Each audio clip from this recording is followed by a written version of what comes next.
Good afternoon, all. Good afternoon, Sandra. How are you? Fine, thank you. Excellent. Missed. How are you, Lee? You're muted. Me? No, you're fine, Sandra. Okay. I'm doing well, Francisco. Thank you. Yourself? Good, thank you. I'm sitting here at work waiting for on another meeting that attending, that they're in executive session, thank God. Getting ready for stuff here. Alrighty. I see that Darlene is with us. You're on mute, Darlene. How are you? Hi, how are you guys? Hi, Darlene. Hi. We're doing well. I'm glad to hear you're doing all right. Yes. Very good. We'll await. We have a few more minutes. Glad to see you all here. Glad to see you're all doing all right. And thank you, Darlene, for doing the note sheets. That was very nice. That'll help us a lot as we go through the articles and to keep tabs on what we're doing in each article. I think that some of those things we should blow through pretty fast. But thank you. That way we'll have a written record. Sure, no problem. Good job. I thought it'd be a little easier too. Yes, definitely. I thought about doing something like that, but you beat me to it. Thank you. No. I sent them to you guys on Word, so if you want to type them in, write in, whatever you guys want to do with them. Great. Perfect.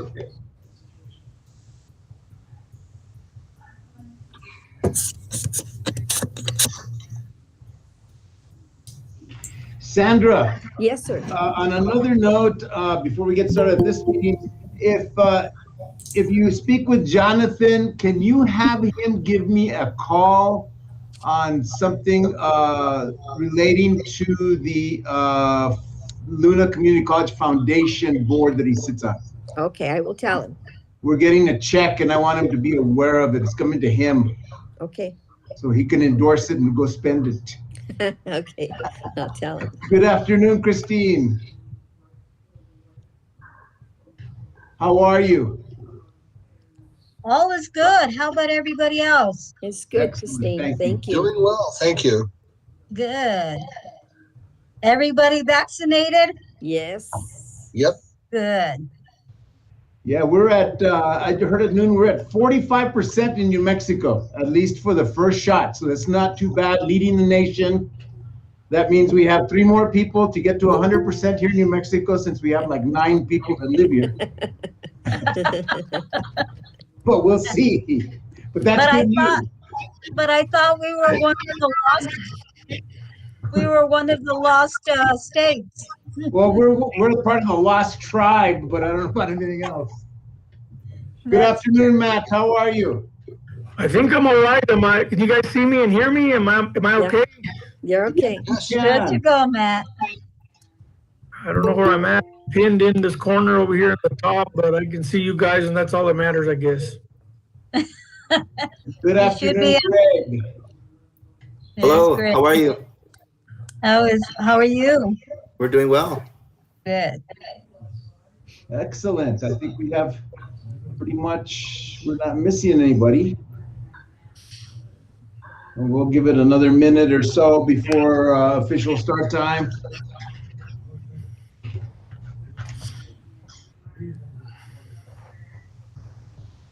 Are we still lacking the 7th member? Yes, and I'll update you on that.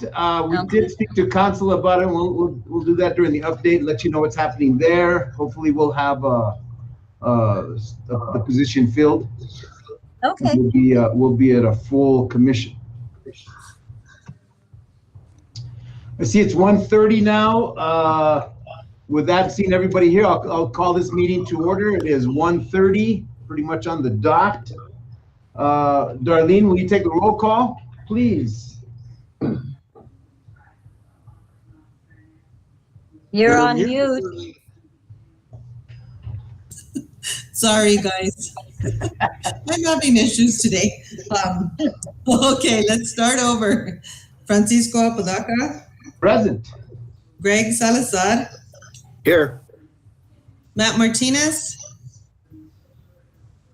You're muted, Matt. You're on mute, sir. I'm muted. Present and muted. Christine Ludi, Here. Sandra Madrid, Here. and Lee Einer. Present. Excellent. With that, we have a quorum present. I'd like to thank you again for taking time out to meet today. Can I have a motion to approve the agenda? If you've reviewed it, if there's any, or is there any additions or changes to the agenda? Or do I have a motion to approve? I think there's just too many items, Francisco, so we just need a very short, condensed agenda. So I'll move that we approve your agenda. Thank you. I'll second that. We have a motion to approve the agenda in a second. Motion by Matt Martinez, and a second by Christine Ludi. All those in favor signify by saying aye. Aye. Aye. Opposed, same sign. The agenda is approved as presented. Approval of the minutes. I want to thank Darlene for getting the minutes out to everybody. I think you've had some time to review them. Are there any additions or changes to the minutes as presented by Darlene?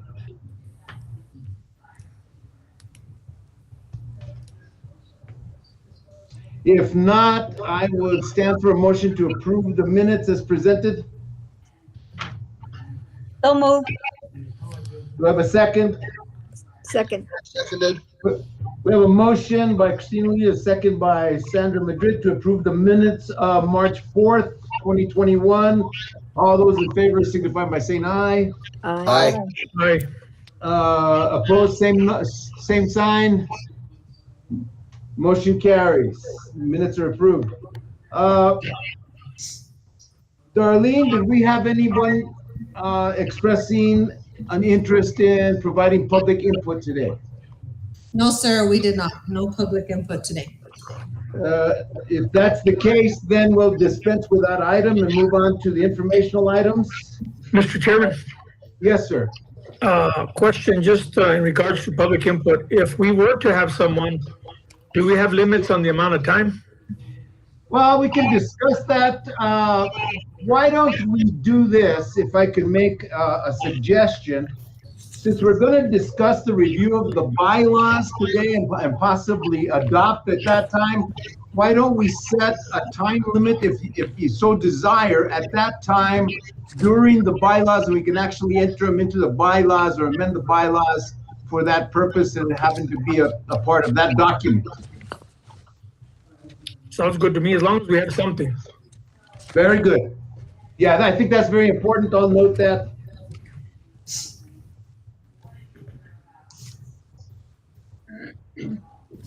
Very good.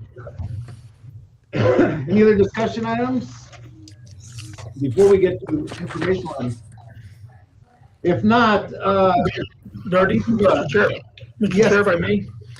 Jardine, is there any way you can send me a real quick copy of the bylaws? Because I'm in a different office than the last time. And I'll double check them real quick. Just send them to me if you don't mind. Sorry, Mr. Chairman. Sure, hold on just a second. I'll get that right to you. Matt, you're gonna have to limit yourself to one office, please. I know. Yeah, I know, I'm down on the road. Have a traveling office, I don't know. We'll move on to item 6 then, informational items. And with that, I'll provide you an update. We attended, Greg Salazar, Vice Chairman Salazar and myself attended the City Council meeting on March 17th. And we discussed a few items that we had previously discussed at our last meeting. One is the intent of the commission. We made it plain to them that we would review the charter. Now, some areas in the charter, as we know, are basically going to be untouched, so we could breeze through those. And then other areas we could take our time on. So I told them that our intent was not to take on a total rewrite of the charter as they did in the last charter commission, but ours was simply to fulfill the needs and the wants as expressed in the charter, to review and possibly suggest revisions or recommend revisions to the charter from the commission. They were kind of pleased because I think there had been some discussions within the council either by individual members or members of the executive branch, that they had thought that we were going to rewrite this thing. And that's not at all what our purpose is. It's not at all what our mission is as defined by the current charter. So I laid that to rest. I think they were satisfied with that. The second item that we discussed with the council was the term of service. Now, there had been a suggestion or a recommendation brought forth that the term of service would be through June 30th. In other words, we would serve until June 30th. I expressed, as did Vice Chairman Salazar, that was not sufficient time in our estimate to be able to do what we had to do. And I suggested a term of service through or ending on September 1st. The mayor agreed with that, the council agreed with that, so they have defined our term of service or basically set our term of service to go through September 1st. So we will end up officially on September 1st. I think that's enough meeting. We may, however, as I informed them, have to have a special meeting or two if we get in a time crunch. With that, the mayor suggested that we have a work session, a joint work session with the council. I thought, well, that may be an interesting way of getting at least some input from the council or what they thought had to be revised. And so we have to set that meeting up at some point. But what I'd like to do is, and Darlene, if you would take note of this, I'd like to ask Darlene if she could speak with the city clerk, Ms. Fresquez, and get a series of dates that they're proposing for this. Now, I don't know what everybody has as far as time. I don't know if you'd like to do this on a weekend or an afternoon. I don't think it would take very much time to do this. I mean, there's a few areas that we've touched upon, and I've had some interest, and in our previous discussions, we have some limited revisions I think that we'd like to see or discuss. So with that, I take some comments from the commission as to what do you think would be the amount of time necessary to have a joint session with the council to discuss or to hear their ideas about revising the charter. I'm open to the floor. Go ahead, Greg. Mr. Chairman, I don't know how much time everybody has to commit to weekends. So what I'd like to suggest maybe is that we can speak to mayor and council or get a message to them somehow.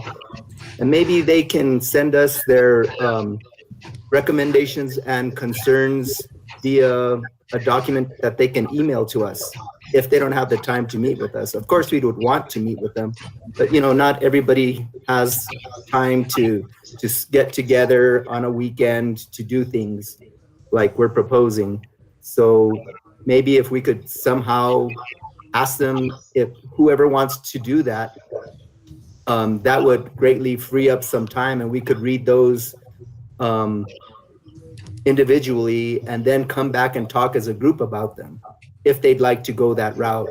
If not, of course, we should be open to meeting with them and listening to their recommendations and concerns.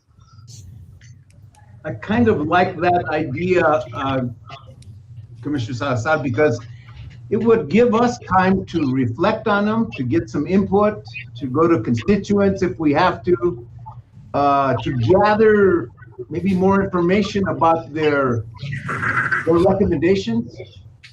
That would be one way of doing it instead of meeting in face-to-face.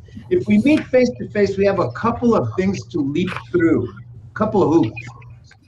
Number one, we'd have to notice the joint meeting of both the council and the commission. Because one of the other things that we did kind of flesh out at the council meeting was that, yes, we do have to notice our meetings just like the council, because this is a public body, it is a public board, and we have to comply with the Open Meetings Act, which they agreed. So because of that agreement, and because we've already agreed to that, we would have to notice the joint meeting, make it a public meeting. We'd have to provide access for the community if they so desired, and move forward from there. So perhaps to ease things, if I could take things one step farther from what Commissioner Salazar said, why don't we ask them, and we can send a message to the council to get us, either through Darlene or through myself, their comments as individual council members. We can bring them back to the commission, discuss them, and then, and the mayor included in that, and then come back to them, which if we need more information, or if they come to the conclusion that a joint session is necessary, then we would set it up for later on in the summer. We have, by extending to September 1st, that gives us a couple months, 3-4 months to do this. So I think we should have sufficient time then to notice a meeting, a joint meeting, if necessary. Because when you look at the charter and what our mission is, it's to recommend revisions to the charter. It doesn't specify how we do it. I know it has to be within the view of the public, but anything that's submitted to us could be read into the record and then thereby meet the Open Meetings Act, since they are individuals and as such would be considered both constituents and council members. So we meet that burden of for transparency. I like that idea also. Mr. Chairman, Yes. when we did it the last time around, we met one time with the council, and really it was the last meeting before we handed everything over. So I think Greg's recommendation of getting their input, if we have a document for them to review, is probably helpful. Now, because of the tenor of how the council is right now, there's 4 members and the mayor. It's pretty easy to see that there may be a tie that may change the way this thing is presented to the public if there's an item to be, considered. Let's just say that, for example, we want 6 council members and the board only wants 4. Well, at the meeting where we're at to discuss this with the council, they may say, well, there's 3 votes in here and 3 of us want 6. So the final document will probably reflect the 6. And then they'll have to bring it up for a vote. And they still have up to that point to make modifications to it, and then approve it at the last minute before we put it out to the community for a vote. So we did communicate with them, and I think Greg's approach is probably the best. But at some point, we're going to have to meet in front of him to talk about just the charter. Hopefully nothing else in that meeting. And it took a couple of hours from what I can remember. Just for information. Lee, go ahead, Lee. I want to speak out in favor of a face-to-face with the city council for the simple reason that in writing, communications, you've done it via email, I've done it via email. The thing that you could resolve in 5 minutes with verbal back and forth can be days of torment or more. Good if they could submit ideas to us in writing beforehand. But an open meeting is not hard to arrange. If we can do it for our commission, they can do it for the city council. We can do it for the both of us combined just as easily. And I think there would be real benefit to a real-time verbal back and forth. Point well taken. Sandra, Christine? I think having a joint face to face, it's too hard to read into.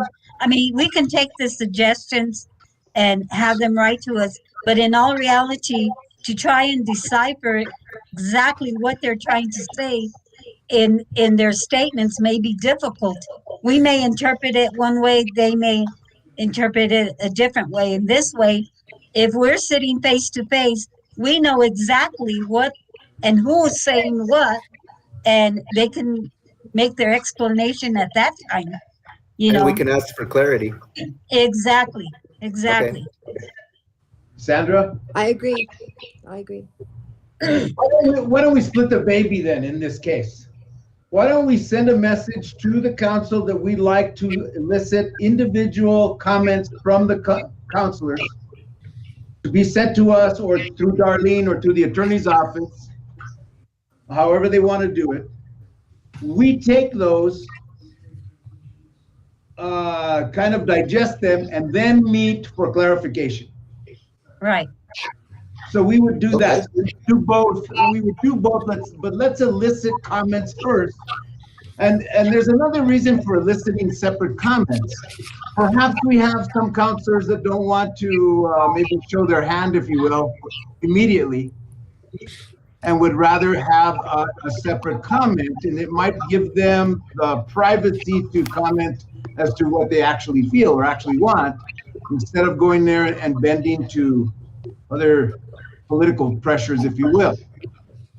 We'll all be able to bring that to light of day when we do meet in a combined session. So with that, I don't know if we need, well, we're still in informational items. When we get to other business, I guess we could add that in to send a message to council. If we could have it at that time, then we'll formulate a message, send it to council, and have it read into the records so that they understand what our wishes are, I guess, if you would, what our suggestion is, as for both written and the joint session. Sound good? Mr. Chairman, let me ask, in regards to this document, what is the drop dead date to the city council? September 1st. Okay. September 1st is the end of our term, so I'm taking September 1st as a drop dead date. Now, there's nothing to preclude us if we get to August 15th and we haven't finished, which I don't imagine we would need that long to do this. But say, for example, something happens and we're delayed, that does not preclude us from going back to council and asking for more time. Now, one significant thing that the council did is the city clerk had asked for to expedite this, and I think that the July 1st date was coming from the city clerk, because she was wanting to have the council consider a resolution to move their election to the statewide election. Right. The council rejected that idea and said, we have time. We can make it the next time out, not this time. So they want to stick with the election calendar as set for the council election and the city election to be in March. That's when these questions would be presented to the citizens of Las Vegas. So we're not going to make the general election calendar, which buys us some time. So if worst comes to worst, we do have some time to go back and ask for more in the event we need it. Well, Francisco, the election for nonpartisan boards and all that is now this November. So they're right. They're not going to have the time to make those changes. They won't see it until 2023 for another, off election. Exactly. So it might be too late for them to change it now, for them to make all the necessary. The only thing that it would do for them is to save them on spending the money for the election, because at that point they'd be sharing it with all the cost would be shared with all other nonpartisan elections that are going to be happening now in November. Exactly. And that was brought up, and the council reserved the right to not make the November election and to make it for 2023. Yeah. So you're right, and it will be a cost borne solely by the city in this case, and hopefully they can, after this process and after the November election, then they can sync that with the state calendar, which it is a big cost saving thing, and hopefully we'll have greater participation, and there's a lot to be said for it, but it's not going to happen now. But that So being, so that'll give them, Mr. Chairman, so that'll give them 6 months from September to March of 2022 to make all the revisions that are going to be needed at that time. So Well, they have 6 months to work with it. they'll have a little bit less than 5, because they have to formulate the question, get it on the ballot, and there's a 6-week time period. Oh, okay. So it'll be somewhere around the end of January. So you're right, it's not quite 6 months, it's probably about 4 plus months, 4 and some weeks, but it's Right. not quite the 6 months. But yes, it does give us a little bit of leeway. If we're not done, we can ask for a slight or small extension. I don't imagine that it's going to take us that long. In my quick review and gathering from the comments from the last meeting that we had when we began the process, I don't think there's that much to look at. But Mr. Chair, can I ask a question? course. Because I'm a little bit confused into which charter document we're looking at. We have this charter document, okay? And then there's this one. And both of them, the language in both of them are completely different. So which one are we looking at? There's 2 documents that went out, and that might be causing confusion. Yeah, There's a document that is on the website, the city's website, that's a city charter. That's okay, the one that was, what we're looking at. that's this one that was adopted in Document March is of the- 2010? Yes. The Okay. second document is a draft that was circulated by city attorney to us for consideration Okay. for their changes. So Okay, we're this- looking at your document A, the one that was Okay, adopted in March of 2012. okay. Because a lot of the language is completely different from one document to the other. And I'm just wanting to make sure that I'm looking at what we're actually looking at, than to be confused of which one is which and which one are we going with. Okay, I'm glad you brought that up, because let's not get confused on this, because there was significant changes in that second document. yeah, That was a draft. That was okay. circulated. Okay, so Yeah, it should have draft on it so that nobody confuses that this might be an actual document. that was a forgery, we'll call it. Mr. Chairman, So to be clear, we're looking at the March 2nd, 2010 document? Right. Yes, Yes. Okay, okay. Mr. Chairman, Those, we should make sure that when we refer to this, we're looking at that one document. If you would, you Okay. might want to write draft or put it in a separate part of your binder or a separate part of their document, so that you know it is a draft that was Okay. presented to us for our consideration. Where it came from, it was through the city's attorney's office, and how it was generated, I have no idea. Yeah, because it's completely different than what was actually approved. Exactly. Right. Okay, And go to 0.05 of the existing charter. Our job is to review the existing charter and propose amendments to the existing charter. this one. So Okay, that's what we have to work off of. The draft was interesting, but it's not within our purview to even look at a new charter. right. Okay, then I won't even look at the draft because it surely was completely different. And I'm like, wait a minute, these two don't even coincide. I mean, some of the language is the same, but a lot of it has been distorted or made different. So, okay, I appreciate that. Thank you very much. The last thing that we brought up at the city council meeting was the appointment of the 7th member.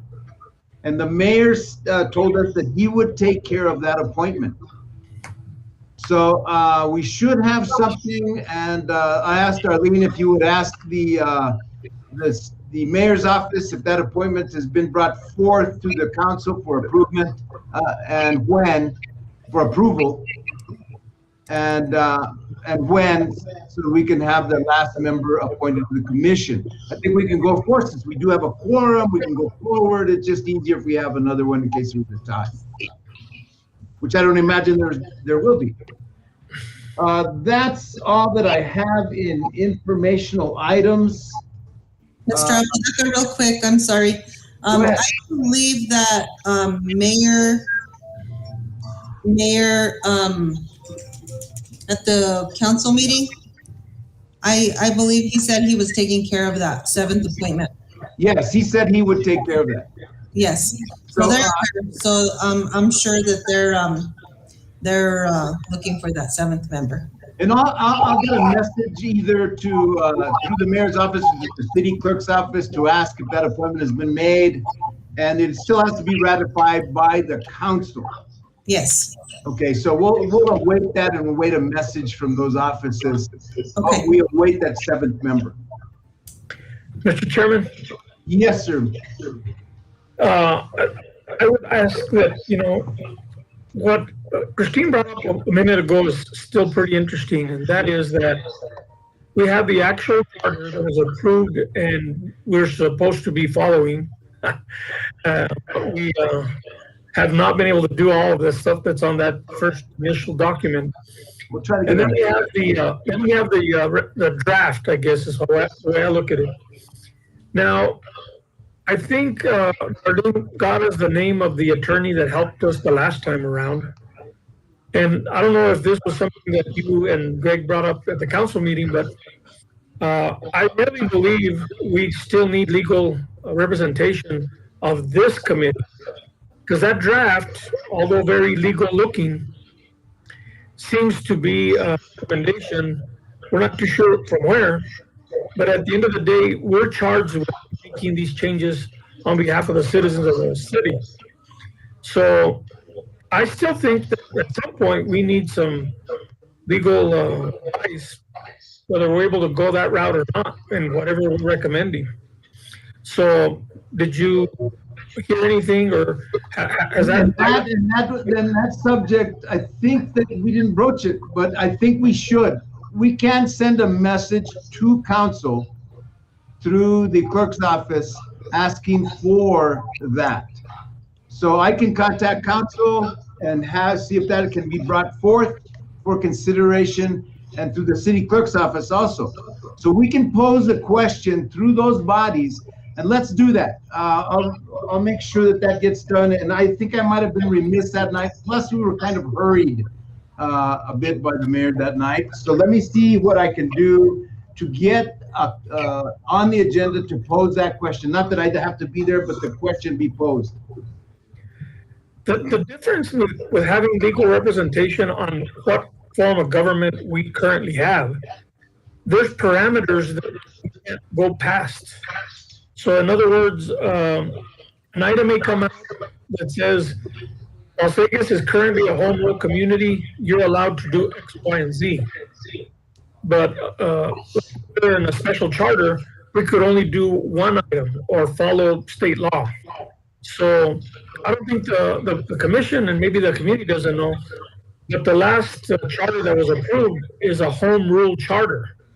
So we can come up with items that go beyond the scope of what the state sees, because we're a home rule community. We can have a rule or a law that's even tougher or more stringent than what maybe a regular charter community can use. And I think that's the rule, Commissioner, is that As long as the rule that we pass is more stringent, even with home rule, we can implement it. I don't think it can be less stringent because the court will then find with a more stringent application. So if we do that, I think we're within bounds. I want to pose this question again to council, as I said, and I'll make sure that gets in there. And Darlene, if you'll make note of that, and I'll get together with you and formulate the question so we can pass on to both council and the city clerk to pose that question, if possible, at the next council meeting. Yes, sir. So we'll take care of that. Okay. I think that's all we discussed, and I apologize for not bringing that up, but as I said, we were kind of rushed through that meeting there toward the end. They wanted us out for some reason, I think, whatever. But we'll pose that. Let's get that answered and see if we can. I agree with you. I do think, because in my review of the home rule, in my review of the charter and the state laws, I do have some questions that I don't have a legal reference for. There's the question that came up last time as far as penalties. I haven't been able to find any precedent in any home rule community anywhere for a precedent. I'd like to see if that's possible. Where is there one so we can implement or employ or piggyback off of as far as a home rule community to implement penalties? How do we do it? Which branch is it done to? Those are the types of things that I think we could do some research on it, but in my scant research, which has been, I've kind of scratched the surface on it, but I did look through it. I couldn't find any in my initial searches. But that's something that I think legal advisor could research and find out for us, and find out what the precedent, and find out to shepherdize it, if you will, to find out what the legal ramifications are and the legal precedents for it. If there's case law, if there's community law, whatever it is. And that's, I just simply don't have the time to do it. But I'd like to see if we could find some legal advisor to do that. With that, Mr. Chairman? yes, Lee. I believe that is a matter of state law, and that's kind of come up recently with at least one of the ordinances that the city council has passed. And home rule or no home rule, there's a limit of $500 fine that is imposed by the state. And that's 317, and I want to say that's 317-2 of the NMSA. But I'm not an attorney. We can look at that. But being home rule doesn't mean we can violate state law. Exactly. It gives us more room to play. The soundbite of it is that as a standard municipality, as non-home rule, you have only the powers that are explicitly granted to you by the state. As a home rule municipality, you have the powers that are not denied to you by the state. And I think that's a valid point to bring forth in advocating for a legal advisor. Because that question looms there, and I can't answer it, you can't answer it. I don't think within the body of the commission we could answer it collectively. We could surmise that, but that's an assumption. And in these cases, when we're going to deal with the charter, we can't have an assumption. It has to be based on law or on some kind of a precedent that was set somewhere. That's where I could not find a precedent for that type of an addition. I'm sure there might be one, but we have to find it. With that, I will pose that question and have them pose that to council if we can have some type of legal representation other than the city attorney.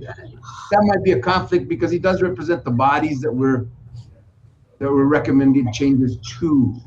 Mr. Chair, that's exactly what I was just going to ask. Is it a conflict? If the council or even the mayor offer the services of the city attorney, is it a conflict of interest? Because would he be favoring, and this, just hypothetically, would he be favoring what some of the council or the mayor might want versus an independent person? And Well, Matt, you or Lee can answer that, since you did have separate legal advice on the charter. you're muted, You're on Matt. mute, Matt. Mr. Chair, I don't think we can operate without legal assistance.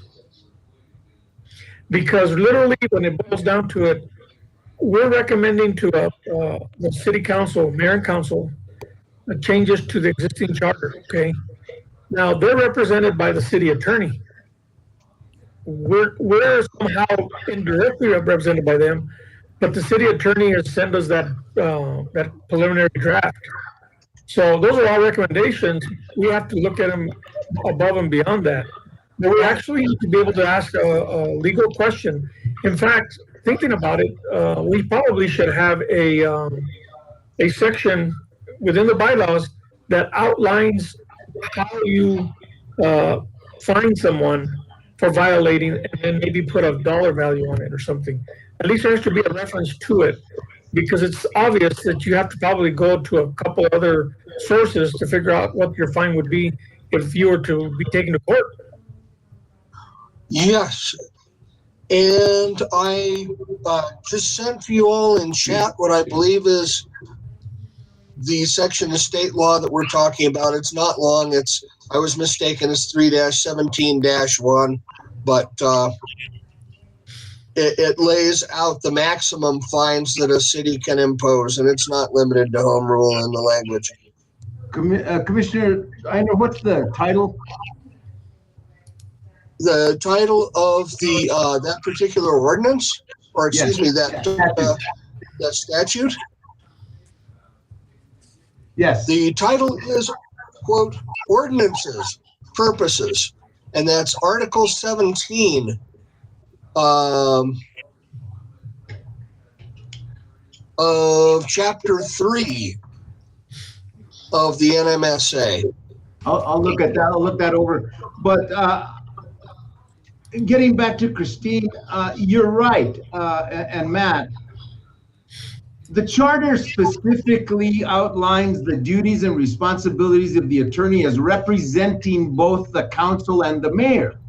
So if we're to revise something having to do with council or mayor, how can he not be in conflict by representing a change that may conflict with what their wishes are?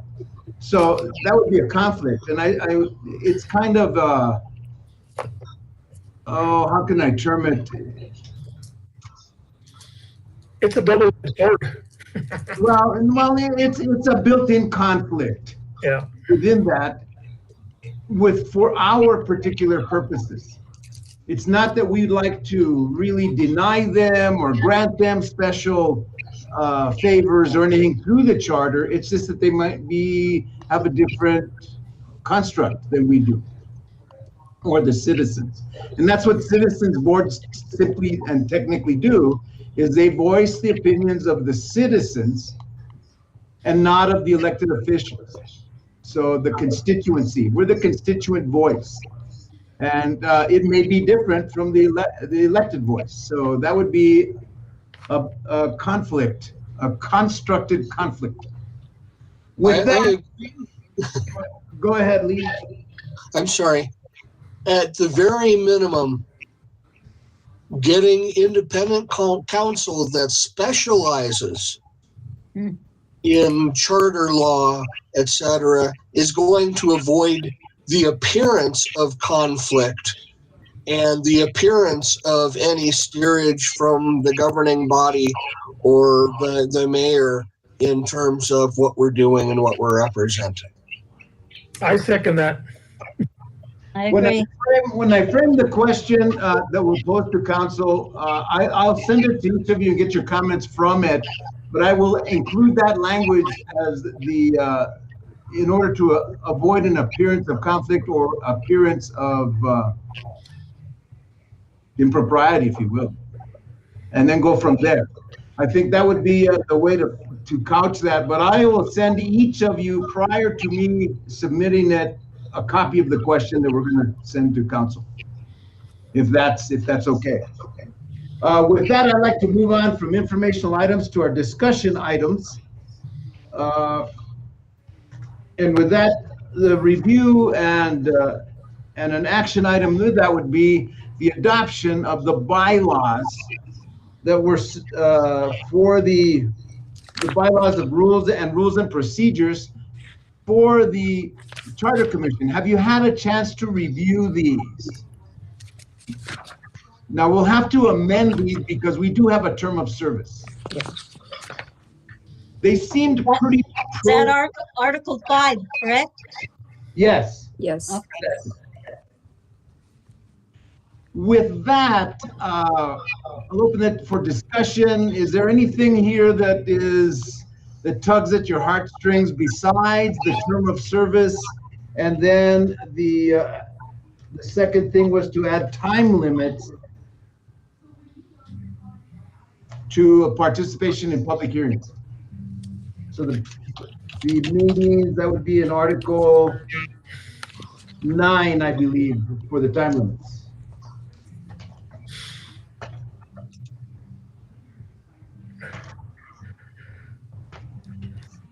Mr. Chairman? Commissioner Martinez. I think that the changes that are proposed here pretty much fit us as a commission and not us as a general board, like the city probably uses this for a number of other committees. But in the back of my mind, and I'm looking at all these things, and I guess when we go into a public hearing that we have to have people sworn in and all that, I almost think we need to set up the parameter of this. At some point, we're going to have a finished document. And I would imagine that, like we did in the last process, maybe have one meeting in each of the wards to get public input about the changes that we're proposing that have come before the public. I don't know how many of these meetings we're going to have other than one time around the whole community in the different wards. But then at some point, the finished document goes to the city council. They'll review it, and then they have the opportunity to have a public hearing as well. Is that pretty much what everyone's thinking will happen? More or less, yeah. I thought about that. Now, the question I have on the individual ward meetings, I'm kind of trying to get my hands around what that would look like. How would we do that? We'd have to have a time for it. How could we maximize participation? That type of thing. Now, could we add that as part of the bylaws that we set ourselves up in a bylaw to have public meetings in every ward at a time and place to be specified? Well, let me just, Mr. Chairman, if you don't mind, let me just review the scenario, okay? Because we went from a special charter the city of Las Vegas had to this home rule charter that we adopted and have passed, there was a lot of stuff that we went through, and that's why we went through each ward, okay? These meetings went on for 3-4 hours. They were long, okay? Now I envision going back to each public hearing, wherever it's at, and maybe proposing 30 changes. So the presentation would be item number 1, this is what we're proposing. Item number 2, and I'm going all the way down. And then open it up to the public to comment on each one of those, or whichever one of them concern, okay? And then at that, we take back all the data, we come back and have one more meeting and say, well, maybe we don't have to be as strong there or modify it in some way. Then we get ready and we go to the next ward. But don't forget, the whole idea back then was going from a regular charter, special charter, to home rule charter. That was a big change. And every counselor wanted us to go to all the wards. Back then we had, I still think we had one counselor per ward at the time. But everybody wanted their ward to be represented and have an opportunity to give input. That's why it was so complicated. Now it's not the whole charter, although it somewhat is. We're really looking at just the amendments we're recommending. Is that correct? Yes. This.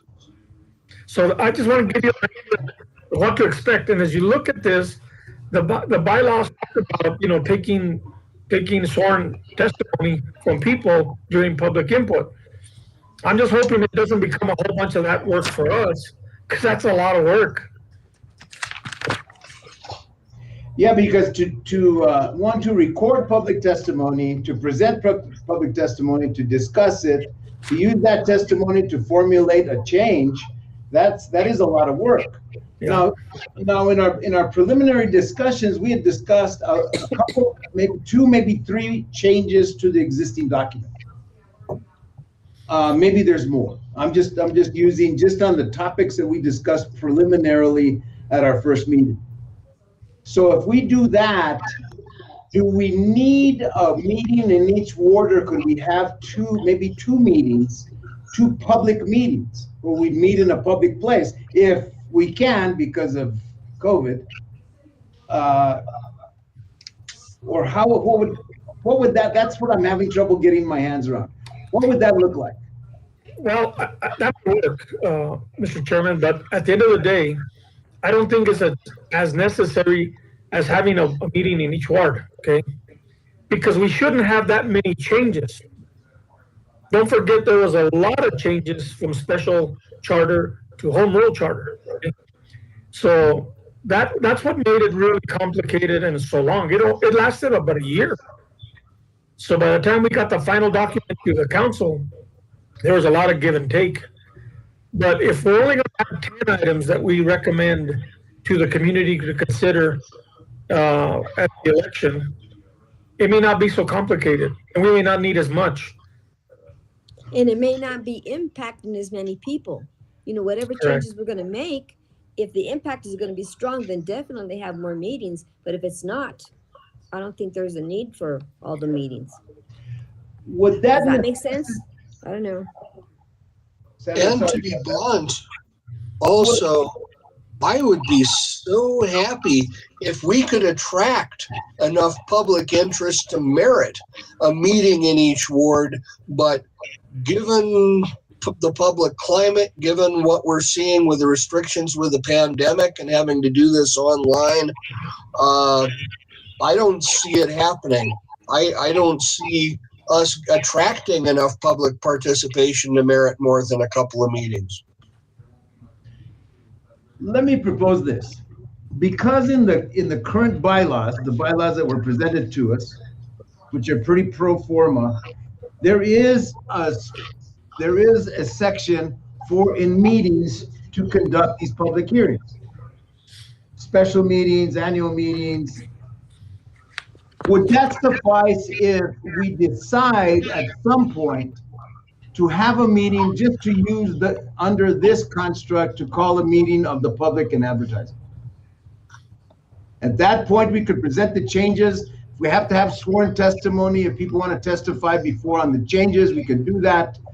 But because, as you said, Commissioner Martinez, we're not going for a total revision, we could do maybe one, maybe two meetings, or call them, depending on where we are in the pandemic.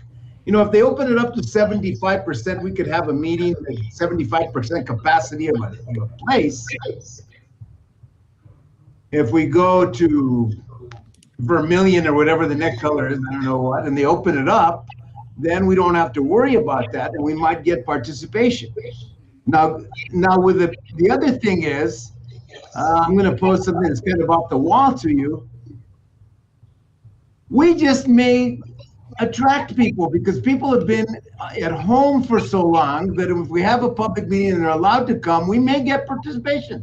Yeah, let's go type of thing. So that would be the the best case scenario because we get the best public input. Mr. Chair, do we have any idea of how much we're going to be proposing in changes? Do we know? Or are we still at a point where we haven't even, does everybody have an idea of what they're looking at in reference to what should be amended, what should be, what we should be looking at? Or like we said before, are we going through the entire charter and then picking what we think? Do we have any idea what the constituents are looking at? Commissioner Ludi, kind of to answer your question is the next item is the beginning of the review. Now, in my first review, I looked at Article 1, for example. So Article 1, if you look at, and just looking at the notes that were provided to us by Darlene, that's the general provisions and powers. Right. Those are all really pro forma, really kind of definition type of things. I didn't see anything in my initial review of any changes there. No. So, we're kind of getting ahead of ourselves, but that's the type of review I want to have. I want you to review prior to, come here, there's no changes, we're done. Go. Okay. When we come to the governing body, there I can see a question. We have 4 city Right. council districts. We know what the problems are in the council. We know what other people have been telling us. We can bring those thoughts, discuss them, and perhaps that we can agree on major parts of that article and perhaps set that particular section aside Right. for further discussion and really get into a quality discussion as to what we believe the changes should be there. But for the most part, in looking at most of the document, I don't see a lot of changes. I went through line by line. There are some areas of concern. I do have Right. to tell you that. Right. And we've kind of discussed them at the last meeting superficially. But I think we can blow through most of this document, just like we did Article 1. We basically went to Article 1 and anything there? No, we'll go. Do I have a motion to go through it? It's good. Let's walk through it. We can make notes on the note sheets that Darlene provided with us. And if we have to come back or we know that it's going to take time, because I know from my view of the charter that we may have something in Article 2. There's some areas in there that we're going to have to discuss and maybe suggest revisions. Those may take more time. And how you want to move through those, that's why at the last meeting I suggested we move article by article and we can go through most of this. Right. There are going to be some areas in there that we're going to have some earnest, frank, and lengthy discussions because they will impact the community one way or another. And we know what we've seen in the past 10 years from the meetings of the council and, areas of conflict, areas of concern. How do we rectify that to make city government more effective and efficient for the citizens of the community? Those are the type of questions we have to ask. But I think from initial review, getting back to you, Commissioner Ludi, is a lot of this is going to go through quickly. Some not so. Right. Right. So if we do have to have public meetings, if you do want to go that route, we would take only those areas of concern before the community not to limit discussion, but those would be the areas that we've discovered through our conversations with constituents, through our conversations between ourselves, through our conversations and comments from councilmen, that those areas need to be addressed. That way, when we go before the public, if we do, we have areas to concentrate on. We can limit the discussion to those areas, and then maybe open it up at the end for any other comments if in case we missed something. Okay. Mr. Chairman, I suppose this would be a point of order. Do we need to define if and how many public hearings we will have in order to vote up or down on the bylaws at this point? It doesn't seem like a bylaws issue to me. No. I don't think that's a bylaws issue. Because they do define in here as far as the number of meetings and the types of meetings we have. They don't specify the number, but they do specify the types and define the types of meetings that we can have. So I think that's a non-issue. If we come to the point where Councilman Martinez wants to have meetings in every ward, it's in the bylaws as far as a special meeting. We can call it a public hearing. When a special meeting, we can designate it as a public hearing and then go from there and have witnesses. But I think it's defined, self-defined within the bylaws that we're looking at. And to tell you the truth, the two areas in the bylaws that I think that we have to, that I saw from my perspective, were the term of service that's been defined by the council. And then as Commissioner Martinez indicated, he'd like to set a time limit for testimony or for witnesses or for public input. And that would come in under Article 9 on meetings. We're looking at Article 5 and Article 9. Do I see any other, does anyone, any commissioner have any other respective changes? Can I make a recommendation as Of course. the time limit for public input would be 3 minutes without dialogue back and forth between the commission and the person talking, because sometimes it becomes a argumentative match back and forth. If we put a time limit for only saying, okay, say what you got to say and let's go on without dialogue. Can I make a suggestion there, Commissioner, and say that we would, basically the language would reflect 3 minutes of uninterrupted comment by the presenter.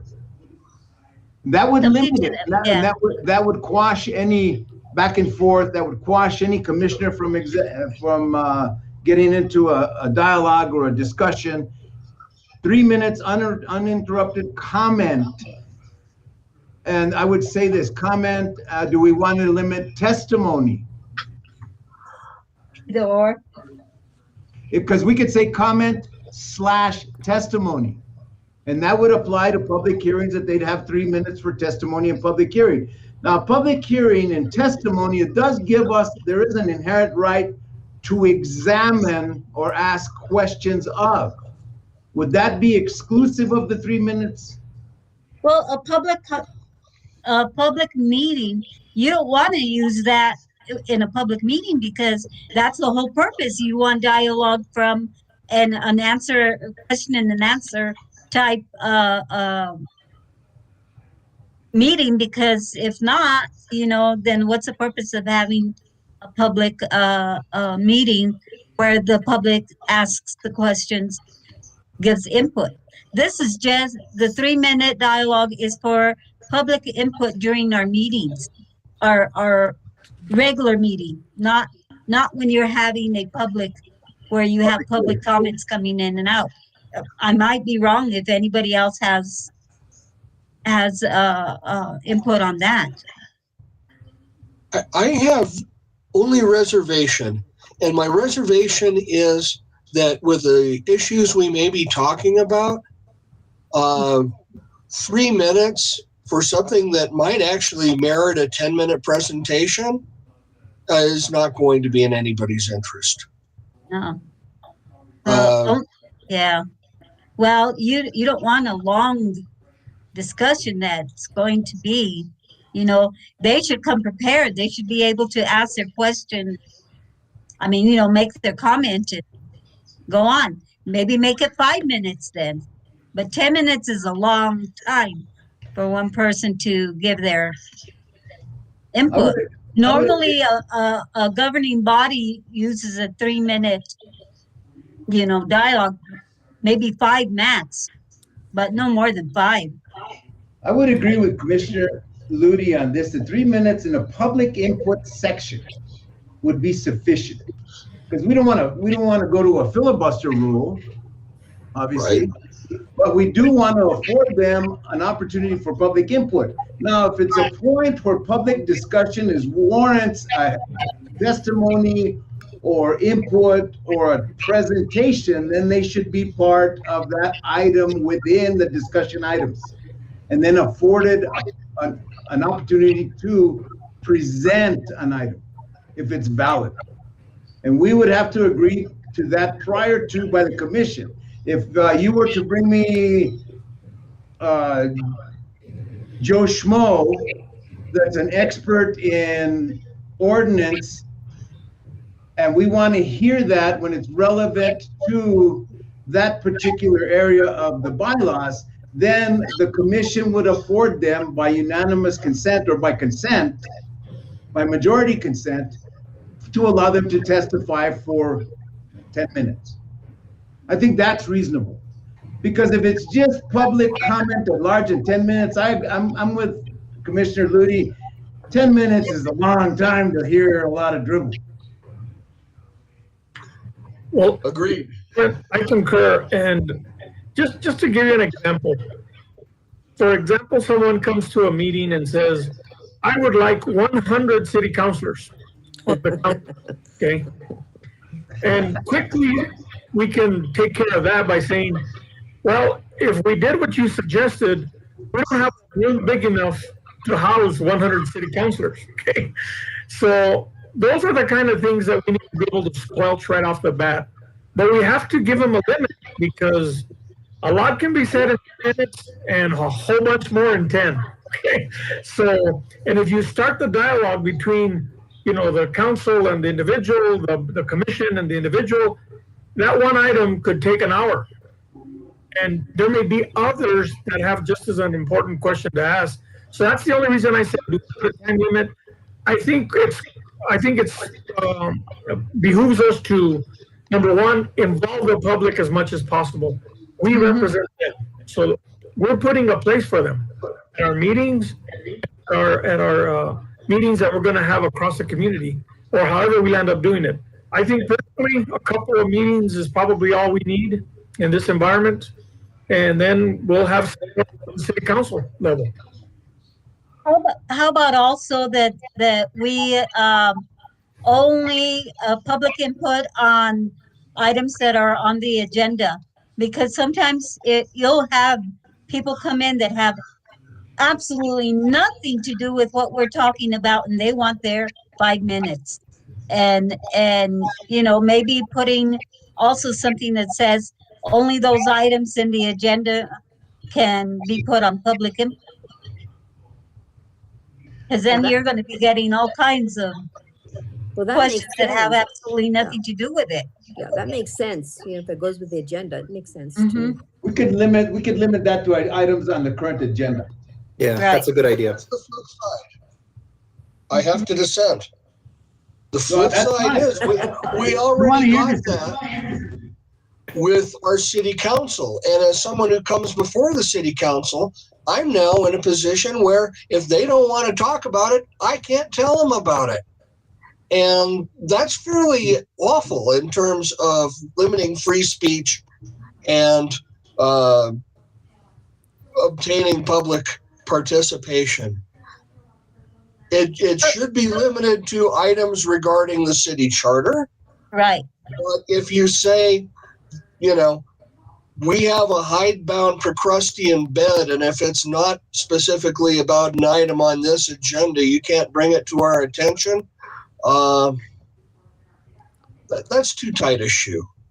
Why don't we let me try to split the baby here. We can limit discussion to 3 minutes of those items pertinent to and relevant to the revisions of the city charter.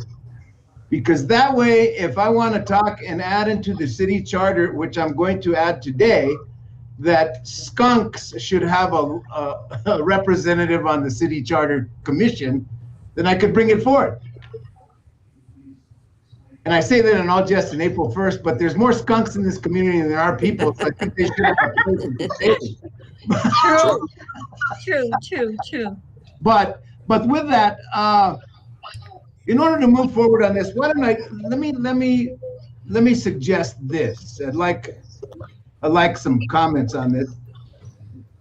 Why don't let me take a stab at adding in and modifying the terms of service and present it at the next meeting as an action item. You can look at the language. I'll get you some language prior to consider. And on the time limit for public input only. And I'll ask for and kind of qualify public input as those items relevant to the city charter and revisions thereof. And I'll have that as an action item for our next meeting. And at that time, as an action item, I'd like to adopt the bylaws. If there's no other revisions today. Okay. And Mr. Einer, I'm only making these suggestions because, as you know, I sit on the board already, and we've had to do that because a lot of the public would come in and bash, and you know, our bylaws state that we cannot have interaction with the public, but sometimes they don't pay attention to that, and it becomes a shouting match. If you do that to only items that are on the agenda, then you're more prepared to speak about what's on the agenda versus somebody just coming in and talking about who knows what, bashing back and forth, and that puts a limit to that. We've not on our board, we have not had any issues with people coming in, you know, talking about who knows what, and you're not prepared to defend or even have a say on it. That helps a lot to congest what is allowable to be discussed and what's not allowable. I don't know. I mean, I understand the two are completely different, but in reality they're not in so many ways. Maybe a little bit of clarification is better. We can't hear Francisco. Oh, Francisco is muted. Sorry, I was muted. Darlene, let me ask you a question relative to Commissioner Ludy's question.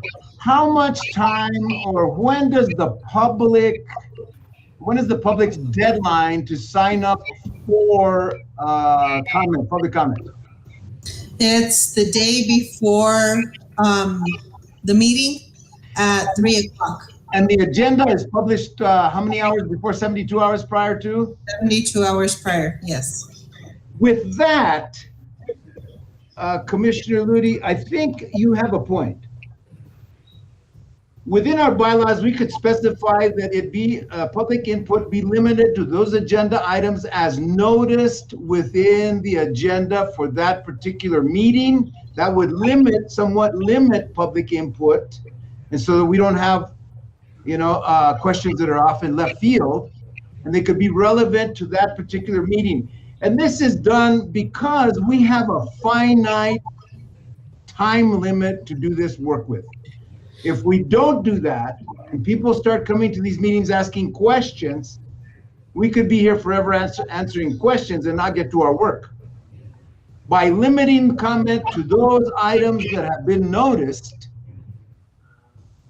if you have an item that you'd like to consider, but we're not there yet on the review, because I see that on the review agenda, we put beginning articles.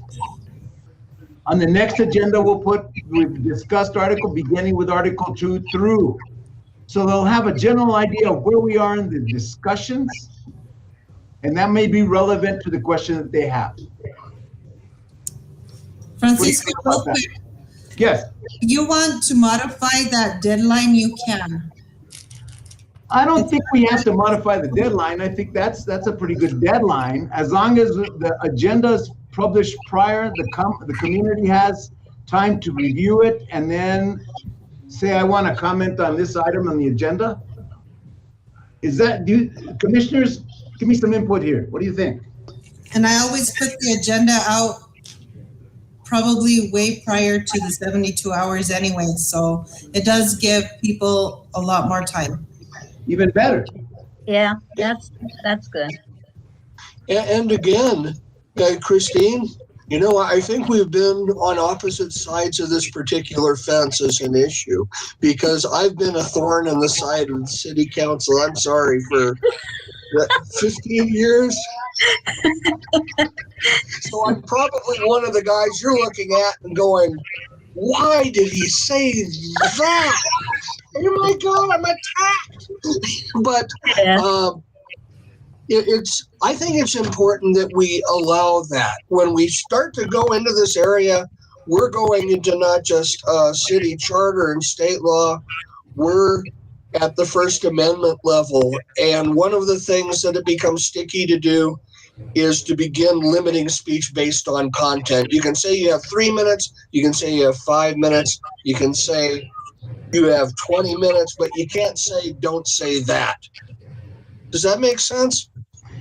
That gets us into, you do have a First Amendment right and a freedom of speech, and I guess you can bring up any selected topic you want, but there's nothing to preclude us from saying we'd like you to limit it to those items that are at hand.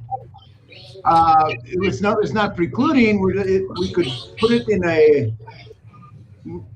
I could term it in a way that's not shutting down freedom of speech, but kind of limiting it to those items at hand, only because, again, we have a finite time to produce a To product. get this done. Mhm. right.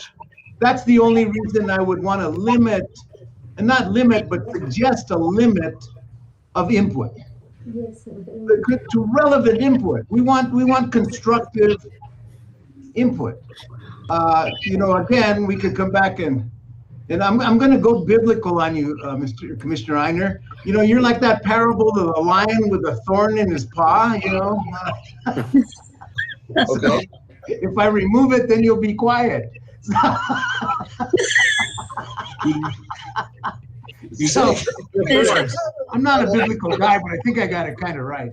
But I think, let me come back, if I would, to the next session with some action items to adopt these. Let me develop some language, get it to you prior to the next meeting for term of service and limitations on time limits on public input. We won't touch public hearings. We won't define testimony or providing information if it comes before the commission that we need extra time. If you have a subject matter expert that you want to give them time to, we'll add that to the agenda, but it won't be in public input. Okay. How does that sound? Yeah. Is that agreeable to everyone? Yes. And the time limit can be extended by the chairperson.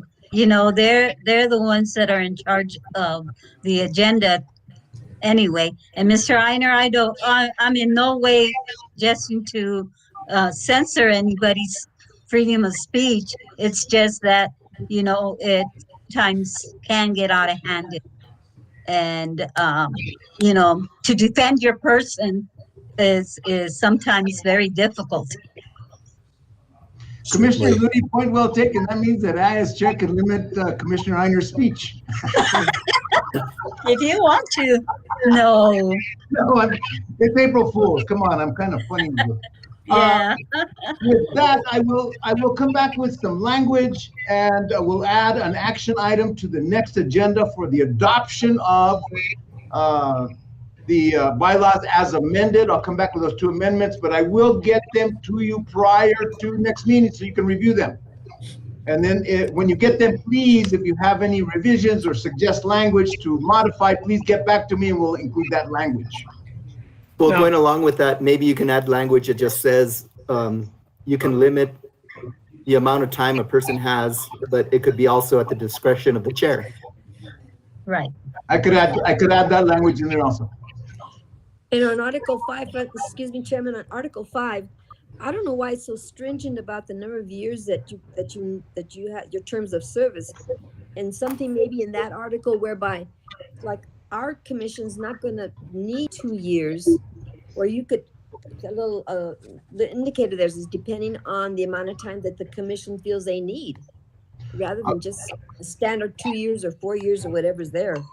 Commissioner Madrid, well, that was set by the council to, our term of service would end on September 1st. So essentially, we would eliminate those 3 articles and we would have 1 article with a term of service to end September 1st. Yeah, because that's all we need. Yeah, We're gonna simplify that completely. yeah. Or at such time that the council may desire. September 1st or as deemed by the council. So in case we need more time, we can go back to council and ask for another month or whatever. Right. But we can do that, but I'll modify that and eliminate those 2 years and 4 years and Yeah. go from there, okay? But I'll have that language to you prior to the next meeting, so we can look at it and then we can adopt the bylaws as amended and move on. Okay. Does that sound all right to you? So let me ask this question in Article 5, okay? Because we are limited, this commission is limited. Right. Does the next commission maybe get to takes the choose. 2 or 4 years, Yeah. then they have the right to change it again? Yes. These bylaws, if we put a term of service of September 1st, Right, that would nullify these bylaws.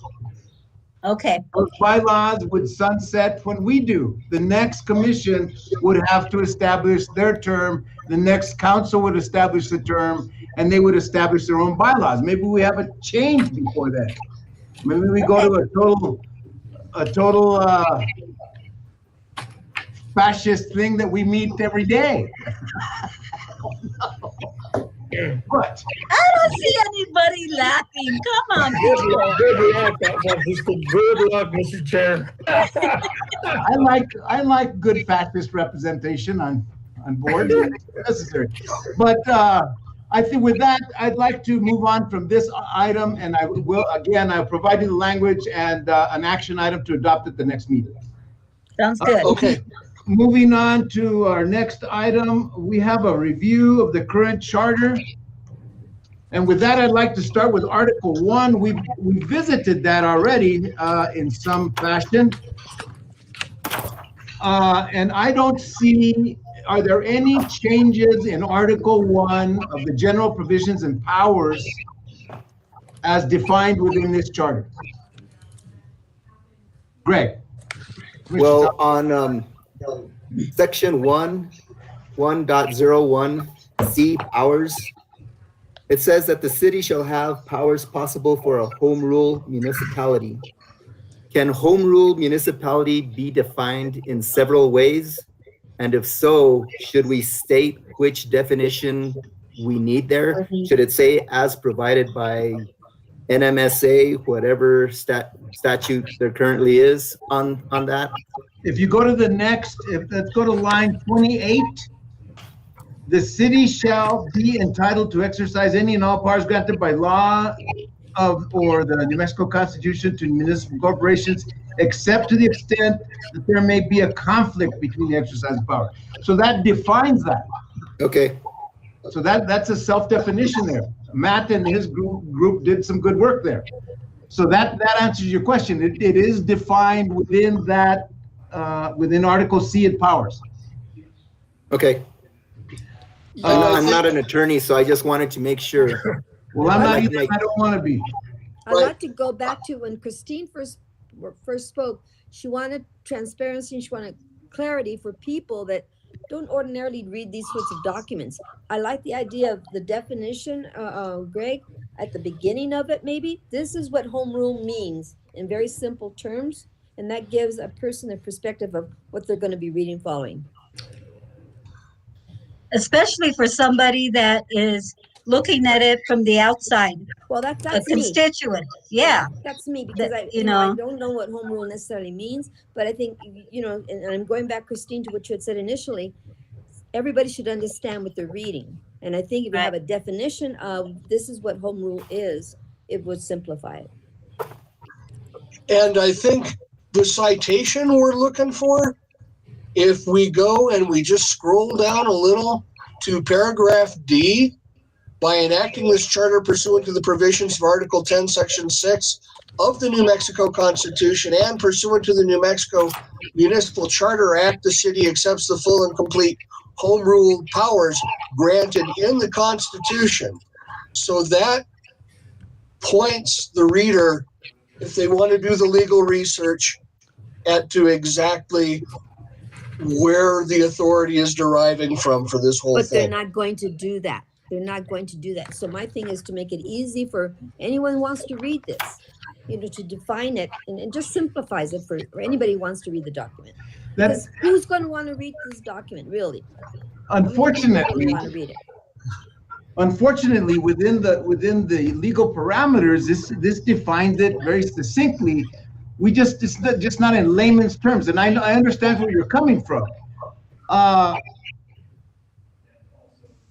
Could we add, and then again, that's where we would like some legal advice here. That's where an attorney would come in handy. What is the layman's definition of home rule? Because this is very legal and this is very concise. This tells you where to look it up, what it's bound by, what it's tied to in state law. It's there, but again, I understand where you're coming from, Commissioner Madrid. In layman's terms, it's not there. Right. And that is a problem in not only the charter of the city, but in any legal document and any legislative document. It's very legalese, so that it's difficult to state it within the document in a layman's term, because we're dealing in two different worlds. You're dealing in the world of legality, and then you have layman. And that's where we get lost in transcription, if you would. Well, Is it possible within a document, and I'm posing the question, is it possible within a legal document to define the document in layman's terms? I think what we're fishing for, if I may, is something along the order of a preamble or a statement of purpose that actually has no legal weight. It's simply a preamble along the lines of, this document is intended to delineate the rights and powers and responsibilities of the city of Las Vegas as a home rule municipality, being blah. I don't know for a fact that we would even have to go through an amendment process for that, because it actually, what we would be contributing is informational only and doesn't have any legal bearing. Well, but that would be a question for an attorney to answer. Well, in Article 8, and I've read ahead, they have initiative, referendum, recall. When you get to that section, there's definitions, and it really made it easier to understand what was being said underneath that. So that's why I brought that context. There is a section where they define terms for people. If I may, Mr. Chairman. Yes, Mr. Martinez. And I know exactly what Christine and Sandra are talking about when it comes to trying to reduce some of these documents so that most of us can read them. Because when you start getting into the legal part of these documents, they get a little screwy. What I can remember from the last process, and I'm actually surprised I still remember anything past COVID, but what it boils down to is the state constitution has a provision for home rule, okay? Now, you know how complicated it is to change the state constitution. You have to ask all the voters of the state to modify it. But let's just say that in the future, 2 years from now, they have a state constitutional change that does away with home rule or gives it more powers or does something like that. They don't want to have every single community that is a home rule go back and change their charter, because now it's not that anymore, it's something else. So it gives the Constitution an opportunity for flexibility, and it doesn't make us go and change our charter. So if the state charter changes and everybody's happy with it, and we just point people to go back and see what that is, I think that's the discussion that the attorney told us back in the day, that no matter what you become, you have to give the flexibility to the voters locally and statewide to change the New Mexico Constitution. And if they do, you don't have to change yours. You just comply with what theirs is recommending. And I may be wrong, but I think that's what he told us. So in other words, they're granting you latitude within the language, and that's why it sounds so complicated, because it grants you the latitude to change. If we go in there and add layman's terms, and again, I refer back to legal counsel, to someone who is a scholar or very knowledgeable of home rule, we would need to get some qualifying language to be able to add in there so that we don't modify in some form or fashion the current language. But I understand what you're saying. But at the same time, it's in these terms and very carefully construed word by word into those documents, so it's almost difficult to understand. Well, can it be simple? There's a rhyme and reason for it. Commissioner Ludi. Can it just be simple that you put just a small definition that says home rule is the state constitutional authority of local governments to self-govern? That's something, so that's easy to understand. Just the definition. Yeah. But that's also dangerous. Of course, it goes through a lot more, but that's something simple to put in there, isn't it? Yeah, but that's also dangerous, Commissioner Ludi, because if somebody just reads that and says, okay, councilors, I propose that from now on, we only have city council meetings at 3:00 in the morning. And then what? So we have to allow the law to be the law and a place to find it. So we have to be careful because we can't go too layman, because at the end of the day, it all has legal representation somewhere. Well, then could possibly like accentuating the words, like blocking them off or italicizing them or bold type, or this is what the definition is. Because you look through that, it's not really telling me anything that, or I understand. But this is what home rule is. And then you have it defined where someone can really just look at that and says, okay, that's what that says. And that's what that I think he wants to jump in.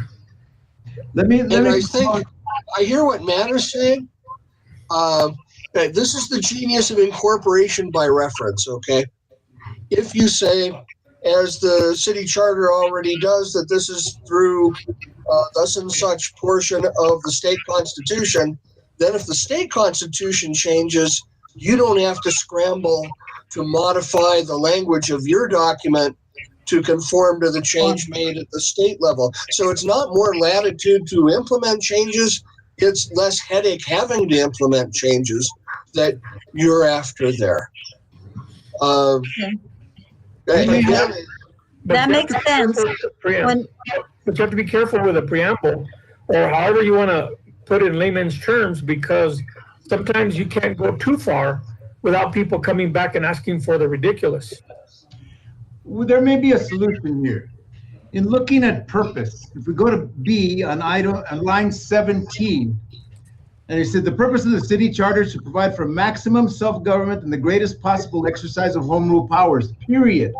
The insertion there of a simple sentence, which would say home rule powers being the granting the authority for the municipality to self-govern. Yes. Yeah. We're not changing a lot there, and we're not changing the intent or the definition. But you are, actually. See, if we say that it gives a municipality the right to self-govern, that means tomorrow we could say we don't allow black people here, for example, right? And we're saying we have the right to self-govern. So that means that the state and the federal government can't come tapping on our shoulders and say, you violated the Constitution there. Even under home rule, we exist in a matrix of regulation and law going all the way up to the federal Constitution. And you can't soundbite that. Or I'll say I can't soundbite that in a way that wouldn't scare me. So let me ask you this, Mr. Einer and Matt. Has anybody challenged that you know of, challenged section 1.01C? Has any constituent, anybody challenged that you know of? I wouldn't know that because I don't know what cases have been brought before against the city because of the charter. Do you know, Mr. Einer? I don't know. When you say how they would challenge it, I don't know, because this is all referring back to state constitution and state law, all the language we're looking at. So there's nothing to challenge there. It's a matter of state law. I'm talking, has any Las Vegas resident looked at this and maybe gone to city council and challenged anything that is written in here as far as home rule goes that you know of? I have absolutely no idea. With the express interest in that particular section, and you're referring to item B of section 1.1. Right. If not, then I suggest that we leave it alone. If no one has come forward and Ms. Madrid, just leave it as such, because it is coinciding with the New Mexico, let me read this again. The Constitution. If it's, then let's just leave it alone, because maybe if no one's ever challenged it or said, you know what, I want explanation of home rule, then, we'll just leave it as is. But let me make a point of clarification. Just prior to city council confirming this new charter, the charter was challenged in court, okay? Donnell Smith took the city to court at some point in regards to some deadline or timeline, and they wanted to ask for more time to review it or do stuff with it. I can't remember the parameters of it, but immediately after it was adopted by the city council, it was approved by the voters, there was a challenge. Do you remember what the basis for the challenge was, Matt? No, and I just can't, but I know there was a challenge and they took it to court and the document won. Okay. Well then. The local district court. I think so. Okay. I was much brighter then and I could remember things. Now it's like a dream. I think we can all attest to that, Matt. Well, that being said,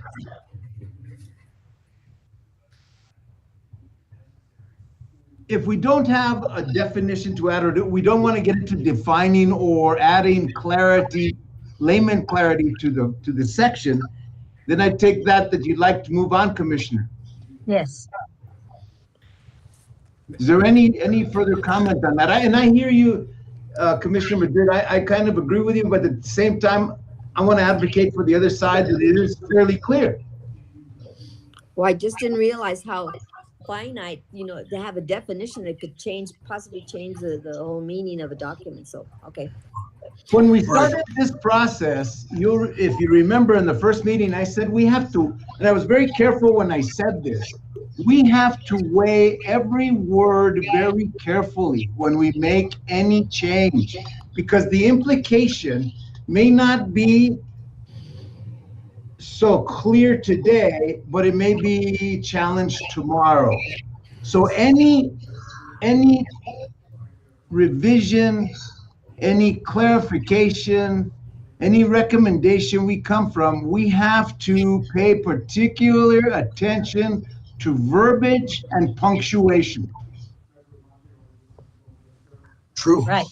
And we must have this reviewed by a separate and independent legal authority, independent of the city attorney. And I want to welcome Councilor Montoya. Thank you for visiting today. Thank you for listening in. We welcome you, sir. But what we'd like to do is make sure that with every revision, and I like this discussion we just had, because it was earnest, it was honest, and we went back and forth. This is nothing that one of us wants to bring forward and bull through.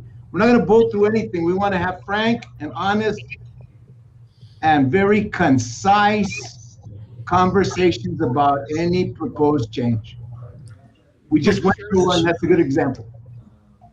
Go ahead. Lee, go ahead. Oh, thank you. I just wanted to add that it looks like the entire chapter 1 of the city charter really is an emanation of state law and state constitution, and there's nothing which we would actually have the power to change there if we decided it was wrong. Well, that's a good explanation. It really is, yeah. Okay. As I said prior to that, it's pretty pro forma.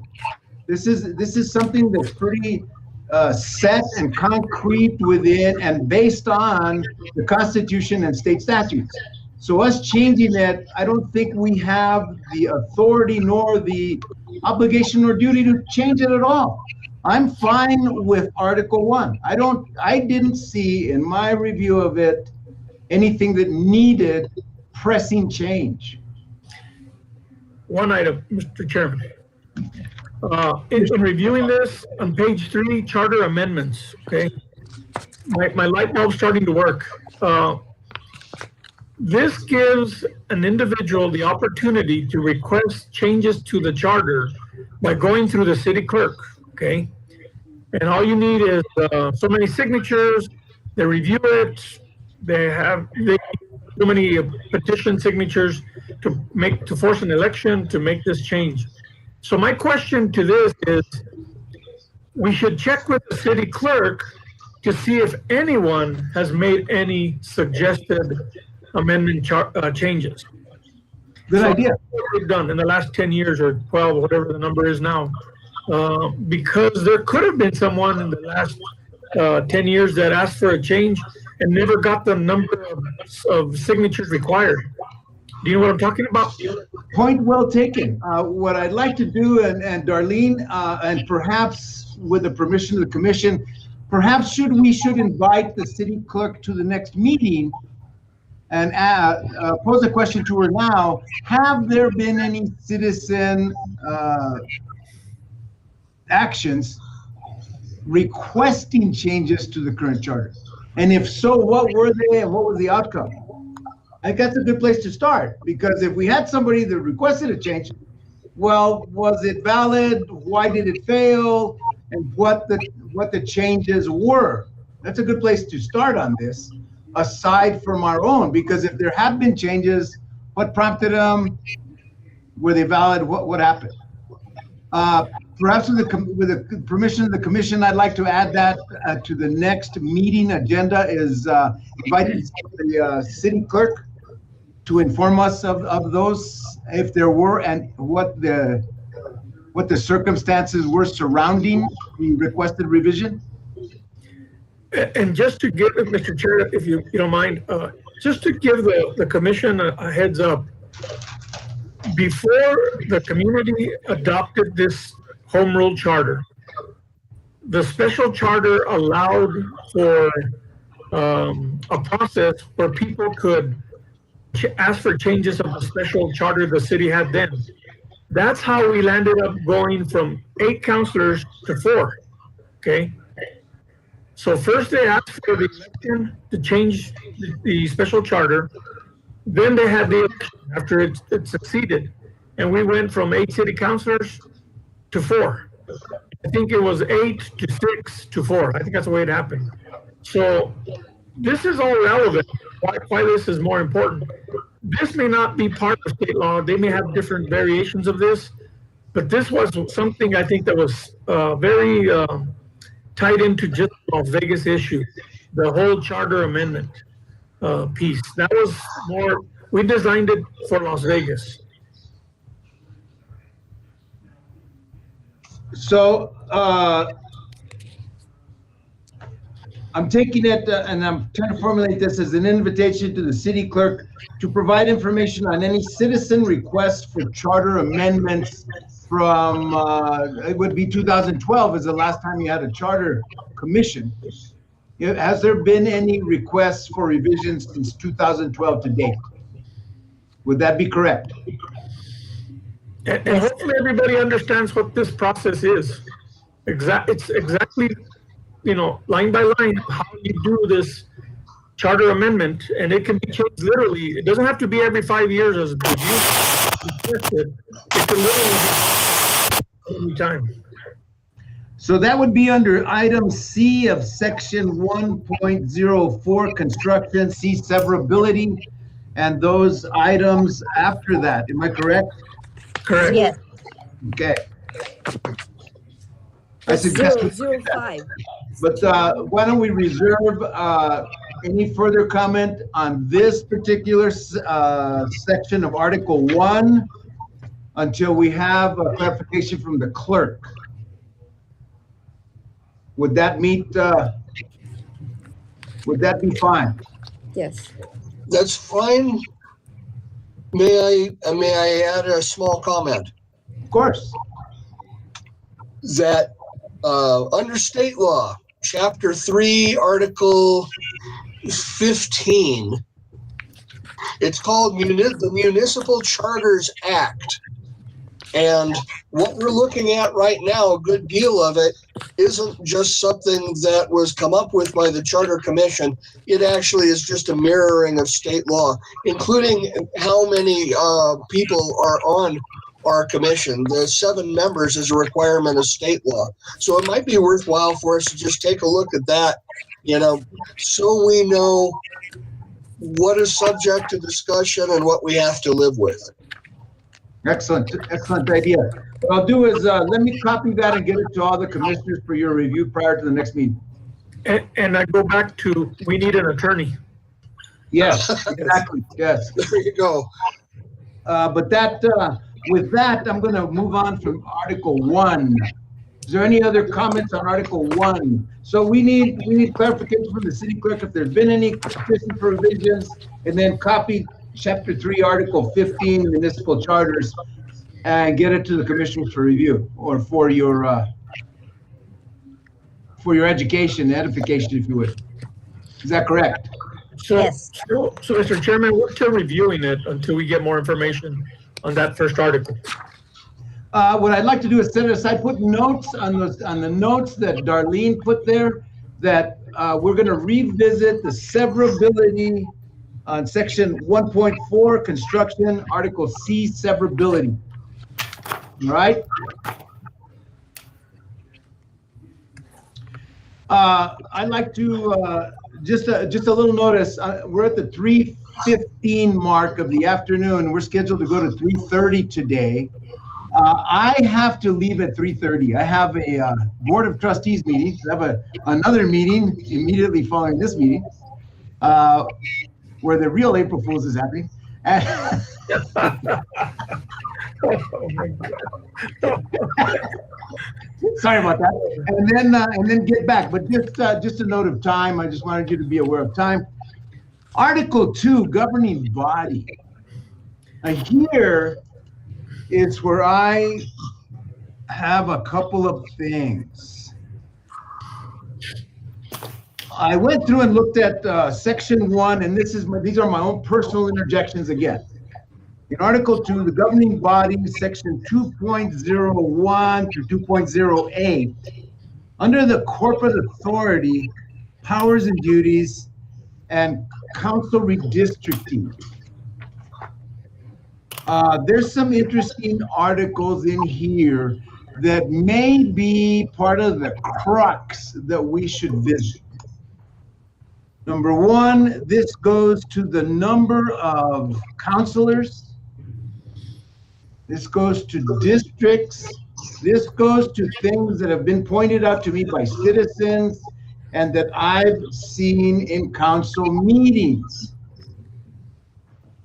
And with all due respect to Commissioner Martinez, when we got to the number of councilors and the 4 members, I personally revisited the original charter that was constructed at the time of consolidation. So I went back to 1970. These gentlemen did a good job of constructing the original charter and there were discussions around the number of councilors and the effects of a tie vote. And they gave a lot of discourse and a lot of discussion on how to avoid a tie vote. And it's centered around the incursion of the executive branch usurping the power from the legislative branch. The reason they had eight counselors was there was almost an impossibility mathematically of a tie vote. When you lessen the number to 6 and then to 4, you increase the likelihood of a tie vote in the commission, in the council, which then would afford the executive branch to cast a deciding vote. In other words, executive branch basically by de facto actions becomes a member of the legislative branch. And it seems to me, and this is my personal view, that is what has happened since the council has gone to 4 members. It seems like, and without talking about the current administration, it seems like that prior to administrations, the mayor was good at 2 things, at doing, both mayors are doing good at 2 things, is causing a dissension within those 4 members so that almost at every vote, the mayor cast the tie-breaking vote. To the point that the mayor could introduce legislation and get what they wanted to every time. Sometimes, almost to the point of rendering too much authority and ability to create an outcome. We have a current court case that basically is swinging around those actions. So we have a problem there. I think that's within this particular article, I think is going to be a lot of our discussion. Okay. Mr. Einer, Commissioner Einer. I'm sorry. We're looking at council redistricting. And well, that's council redistricting, and before that is the, let me see. Yes, it is, you're right. It is in the council redistricting. I'd like to point out 2 things. First of all, that the council redistricting is reviewed by a separate appointed commission. And that commission is appointed, triggered by the decennial? My Latin's not good, but the every 10 years federal census, which has actually, we'd be delinquent on forming that commission right now, except that COVID and the pandemic has delayed the release of final results on the federal census. So I think that your concerns are spot on. Absolutely. The fact that we had went from 8 to 4, and we had some skilled manipulators in the mayoral chair, really did serve as one of the things gutting democracy at the city level. We ended up with the Emperor of Las Vegas for 8 years, and that's not good. Well, let me kind of pull you back a little bit here. So we don't get to casting dispersions. You know, we have a current court case that's going to test this to somewhat, and we saw the actions of the prior administrations, and whether we agreed with them or not, they happened. Our premise here is can we modify the charter so that this does not happen. And it would not be during redistricting. And here we have something that you've alluded to that's in our favor. Because there's been a delay in the census numbers that are used for redistricting, we have some time before which we could pose a question to the electorate of adding another council district, and then have the redistricting process define where it's at. All we want to do is define the number, not the districts.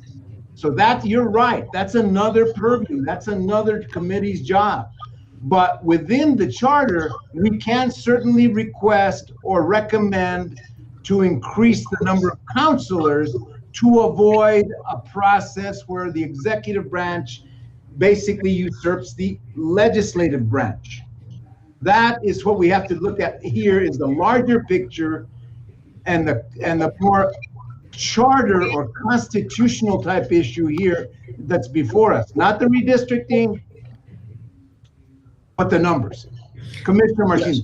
Mr. Chairman and Lee, great points. In fact, Francisco, if you went back to do research on the town of Las Vegas and the city of Las Vegas consolidating, you'll find that there were two city council positions from each town or each entity that brought all four to the city council. That's how it landed up becoming 8. And the mayor was the tiebreaker, okay? And then at some point they stacked the council districts, so there'd be 2 city councilors from each district. Back then you could run large, okay? Pretty much you could run at large. And at some point the Constitution of the United States, or a clarification of it, said that you can't run outside your district. So now you have to within your district to represent the people of your district. You couldn't run in the other district and represent this district. So they made that change. So I'm one of the last city mayors that had 8 city councilors, okay? And I can tell you there were 2 councilors from each ward. This is just personal experience. I never, ever voted except for one time in 2 years.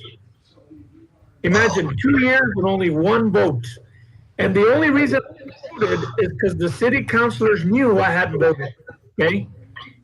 And we went into closed session. The motion was made to go into executive session. And they knew by each other that if 4 said yes and 4 said no, that they would force me for the first time to vote, okay? I'm not advocating that we go back to 8 councilors, but I tell you what, 4 councilors has been disastrous for our community. And that's my personal view. Yes. I'm not saying we need to go to 8, but I'll tell you what, it was easier for me to work with 8 people and get a consensus to move items forward than it is to allow what's happened in the last 2 administrations, where literally the mayor picks the fight, actually. So it'd be a 2-2 tie every single time, and the mayor breaks the tie. And after a while, the legislative branch of government is null. Yeah. It becomes run by the executive. And that's not the way it should be. So my recommendation is it better be more than 4.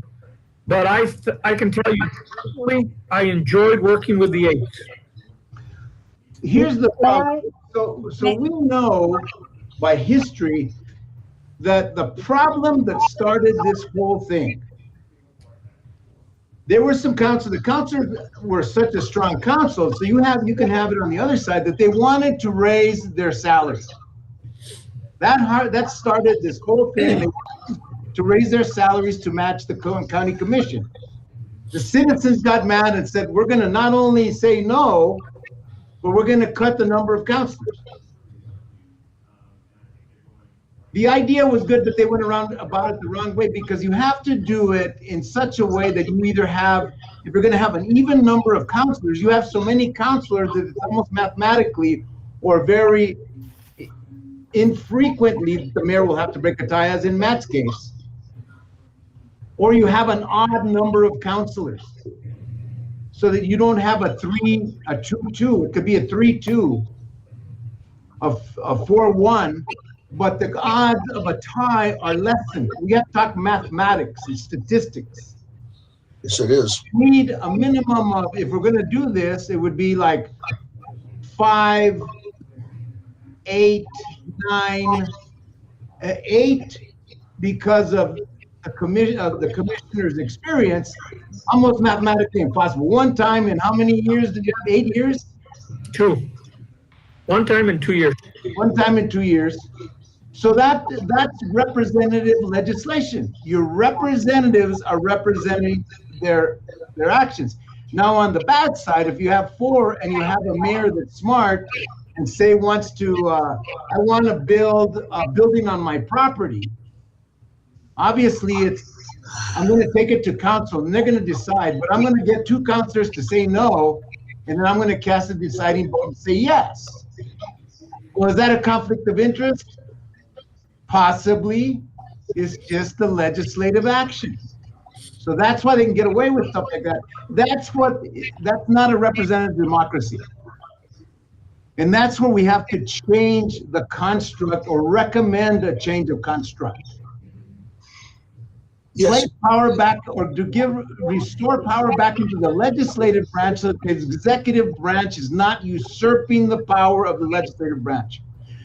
At this point, though, what I'd like to, I unfortunately have to run to another meeting. I would like to have Greg as vice chair take over the meeting. Very constructive meeting. I'd like to thank you, and I'll review the rest of your meeting and go forth from there. And I apologize for today. It just happened. We have 3 minutes, Mr. Chair. Okay. I want to hear what Christine wants to say. She's been trying to get our attention here for like 5 minutes. I'm sorry, Commissioner. I With just that, have a question. If you want to maybe say that we get 1 more counselor and that person is at large representing the entire city, not a district, would that be changing the districting of anything? If you have 1 person at large? A real quick answer, you can't have at large because that violates the 1 person, 1 vote. Oh, okay. You have more people from 1 district vote, then you have 2 councilors from 1 district, which then would disproportionately give more power to an area. So they should be in districts so that they may be representative. One of my thoughts here, and this is a personal thought, and it's kind of strange, but if you look at representation, let me pose a question. Where do you think most of the revenue in a community comes from? Does it come from the wealthy areas or does it come from the poorer areas? It's a valid question. It comes from the poor areas because they can't afford to leave the community to spend their money elsewhere. So you gain more money from those less represented areas. So in order to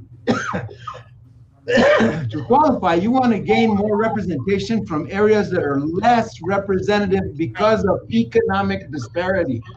That's why economic disparity is so bad, is because most of the money comes from the poor areas because they can't afford to leave. Most of the people of means have the means to travel and leave and take their money elsewhere.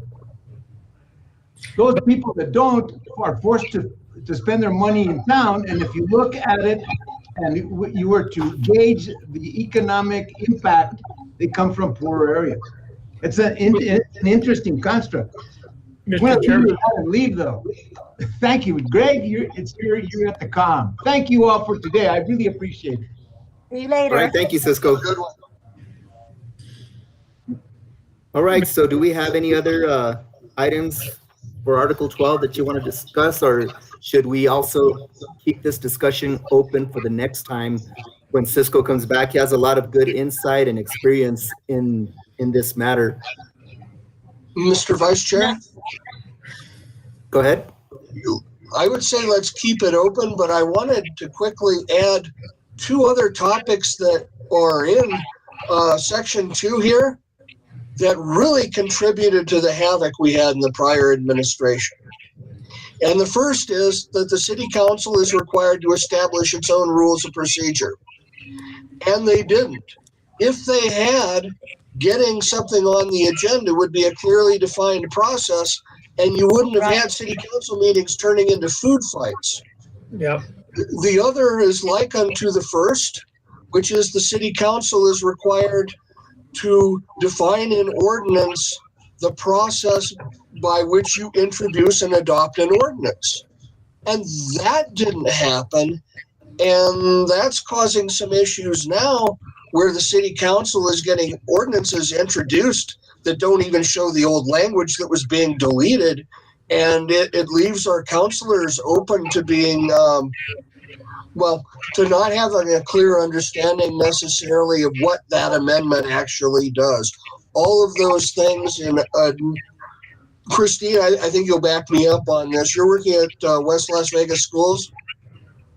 You have written rules as to how ordinances or resolutions or regulations.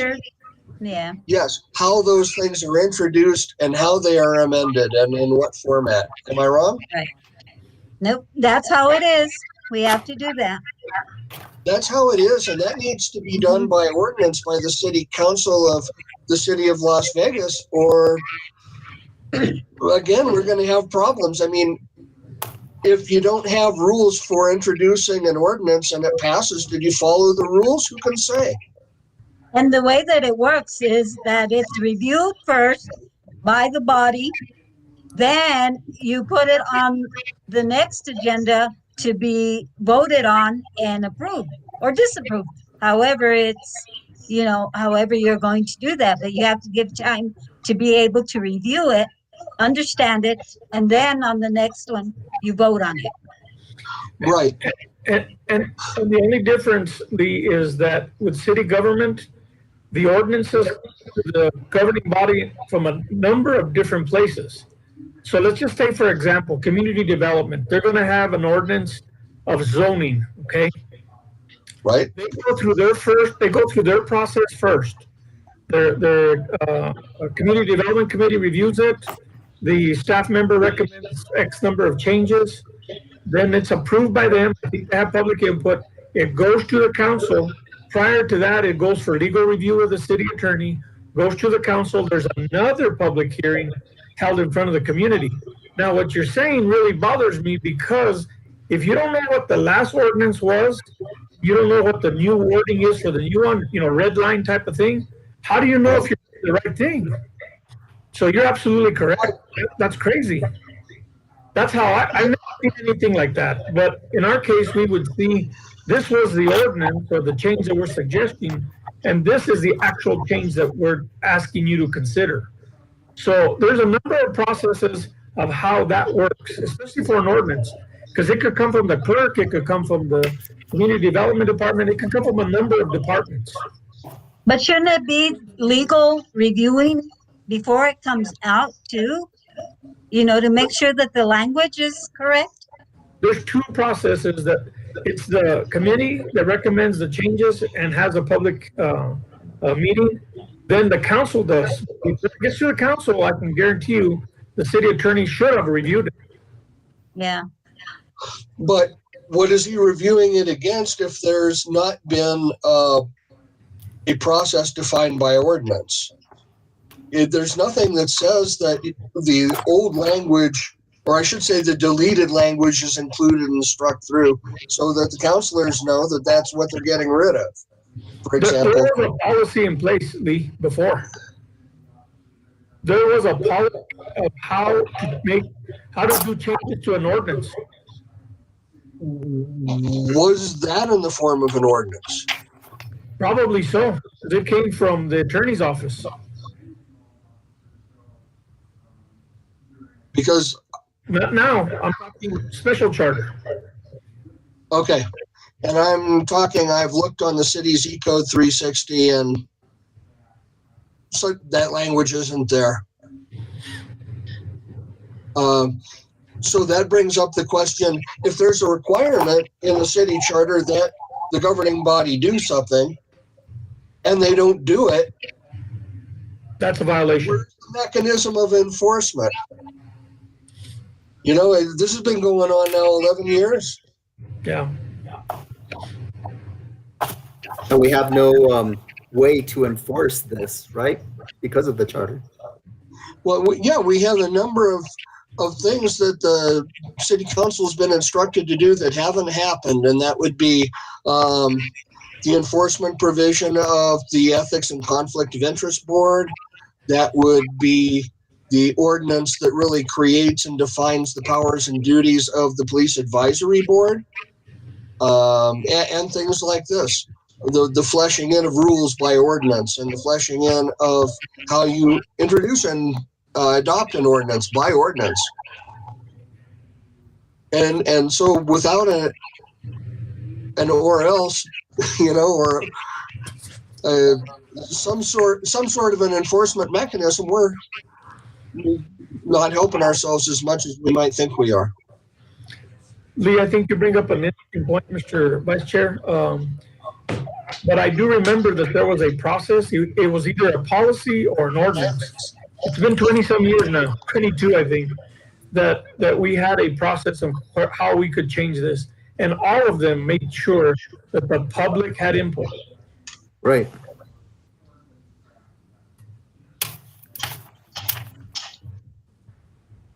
So we're discussing section 2.08. Is that correct, Mr. Reiner? The ordinance section? Let me scroll down there.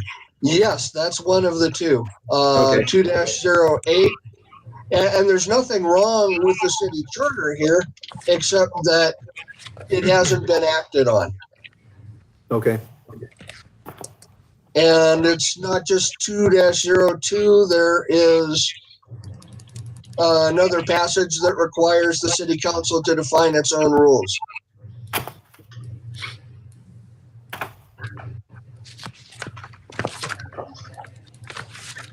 All right. We've had a long meeting already. We're already past our time. So would you guys mind if I went into section 8, other business? And we'll table this discussion of Article 2 till the next meeting. Me. That sound good? Sounds right. good with us. Sure. So does anyone have any other new business to offer?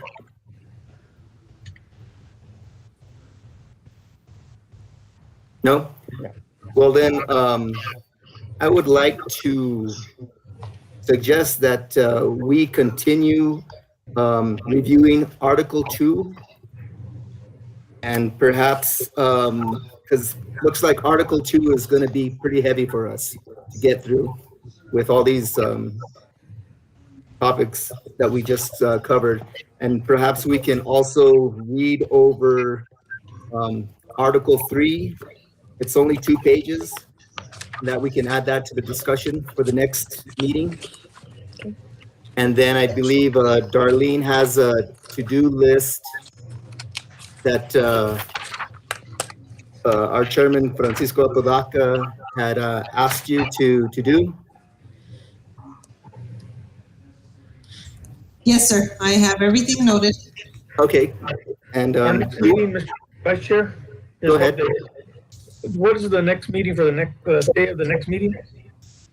Next meeting will be scheduled for,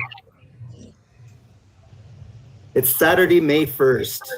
It actually is supposed to be the first Thursday. It'll be the 6th. So it'll be May 6th, I believe. Yeah, May, okay, yeah. I'm lost here. Thursday, May 6th, 1:30 to 3:30.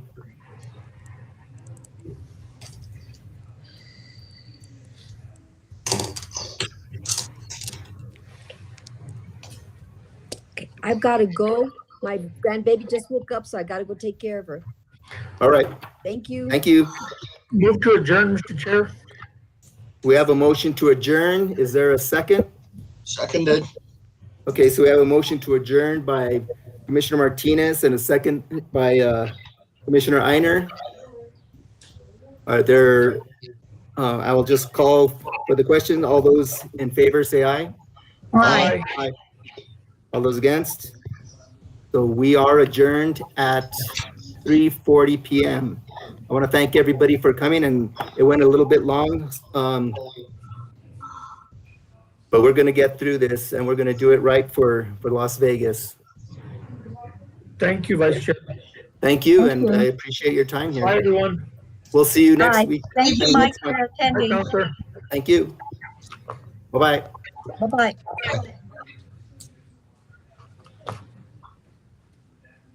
We'll see you later.